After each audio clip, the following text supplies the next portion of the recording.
দেওয়া হয়, সেটি চ্যালেঞ্জ করা হয়েছে এই রিট মামলায়, এবং চ্যালেঞ্জ করেছেন আপনাদের সবার সুপরিচিত যে কবি, প্রাবন্ধিক, গীতিকার, উনি আমাদের ফরাইজি ভাই।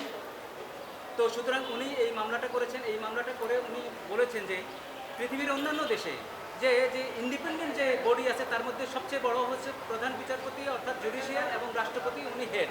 তো দুই হেডের শপথ দুই হেড পড়াবেন, এটি হলো আমাদের মূল স্পিরিট। এবং আমরা বলেছি 15th অ্যামেন্ডমেন্টের মাধ্যমে যেটা চেঞ্জ করা হয়েছে, প্রভিশনাল কনস্টিটিউশন যেটা ছিল, যেটা আমাদের 74 কনস্টিটিউশন ছিল, এবং দীর্ঘ আজকে 36 বছর যে এই প্রভিশনটা ছিল প্রেসিডেন্টের শপথ চিফ জাস্টিস পড়াবে, সেটি বাতিল করে সংবিধানকে আন্ডারমাইন করা হয়েছে, পাবলিক সেন্টিমেন্টকে আন্ডারমাইন করা হয়েছে, এবং দুই পতি যে সর্বোচ্চ তাদেরকে আন্ডারমাইন করা হয়েছে। এটি আমরা মূলত চ্যালেঞ্জ করে বুঝতে চেয়েছি। আমরা কোর্টের কাছে আমরা ডিরেকশন চেয়েছি যাতে আগেরটাই বলবৎ থাকে, যাতে প্রেসিডেন্টের শপথ চিফ জাস্টিস পড়ানো হয়, সেই ব্যাপারে আমরা মামলাটি করেছি। আমি মনে করি যিনি মামলার বাদী, উনি এই ব্যাপারে অনেক রিসার্চ আছে ওনার, উনি কিছু বললে আপনারা আরও উপকৃত হবেন, পরিষ্কার হবে। শহীদুল্লাহ ফরাইজি, আমি একজন গীতিকার, কিন্তু আমি রাষ্ট্রের স্বার্থে একটা মামলা করেছি যে আমাদের রাষ্ট্র হচ্ছে প্রজাতন্ত্র। প্রজাতন্ত্র হচ্ছে বিচার বিভাগ হচ্ছে অবিচ্ছেদ্য অংশ। আর বাংলাদেশের বিচারপতিকে বাংলাদেশের প্রধান বিচারপতি বলা হয় এই জন্যেই যে উনি শুধুমাত্র সুপ্রিম কোর্টের প্রধান নয়, বাংলাদেশের বিচারপতি নামটা দিয়ে হচ্ছে একটা দার্শনিক কারণ আছে যে উনি শপথ করাবেন বাংলাদেশের রাষ্ট্রপতি। বাংলাদেশের রাষ্ট্রপতি যেন রাষ্ট্রের অধীনস্থ নির্বাহী বিভাগ, বিচার বিভাগ কিংবা আইন বিভাগের কারো কাছে শপথ গ্রহণ না করে, সেই জন্যে প্রধান বিচারপতিকে বাংলাদেশের প্রধান বিচারপতি বলা হয়েছে। এইটাই ছিল আমাদের সারা বিশ্বের কনভেনশন এবং সারা বিশ্বের স্বীকৃত নীতি। আমাদের 72 সালের সংবিধানে তাই ছিল যে, এবং বঙ্গবন্ধু সহ আবু সাঈদ চৌধুরী সহ যারাই রাষ্ট্রপতি হিসেবে শপথ নিয়েছেন, সবাই শপথ নিয়েছেন প্রধান বিচারপতি। কিন্তু বাকশাল করার সময় বিচার বিভাগকে আন্ডারমাইন করার জন্য বাকশাল এই প্রবিধানটা বাতিল করে দেয় এবং স্পিকারের নিকট শপথ বাক্য পাঠ করে। তাহলে দেখেন যে রাষ্ট্রের যিনি প্রধান, যিনি সকল ব্যক্তির ঊর্ধ্বে স্থান লাভ করবেন, উনি শপথ নিচ্ছেন একজন স্পিকারের কাছে, যিনি যে কোনো একজন দলের এমপি। অর্থাৎ একজন দলের এমপির কাছে রাষ্ট্রের সর্বোচ্চ ব্যক্তি শপথ নিতে পারে না। রাষ্ট্রের সর্বোচ্চ ব্যক্তি শপথ নিতে বাংলাদেশের বিচারপতির কাছে।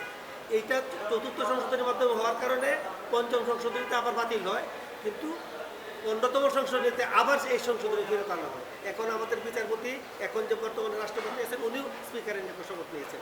কিন্তু আমি মনে করেছি এতে প্রজাতন্ত্রের বৈশিষ্ট্যপূর্ণ হয় এবং বিচার বিভাগের মর্যাদা এবং প্রধান বিচারপতির মর্যাদা পূর্ণ হয়। এতে রাষ্ট্রের চরিত্র ভিন্ন মাত্রা ধারণ করে। এই রাষ্ট্রের চরিত্রকে প্রজাতান্ত্রিক করার জন্য এবং প্রধান বিচারপতি এবং বিচারপতির মর্যাদা এবং রাষ্ট্রপতির মর্যাদাকে সুরক্ষা করার জন্য আমি রিট করেছি, যেন আমাদের পূর্ব অবস্থায় ফিরে যেতে পারে এবং প্রজাতন্ত্রের বৈশিষ্ট্যকে আমরা আপন করতে পারি। এবং এতদিন পরে আপনি এখন নিয়ে আসলেন কেন? প্রথমত আমি একজন লেখক, আমি একজন গীতিকার, আমি পত্রিকায় বহুদিন লিখেছি, কিন্তু আমাদের বিচার বিভাগ কিংবা অন্য রাষ্ট্রের কর্তৃপক্ষ খেয়াল করছেন না। শেষে আমি বাধ্য হয়েছি যে এইটা অবশ্যই আমাদের সংশোধন করা দরকার।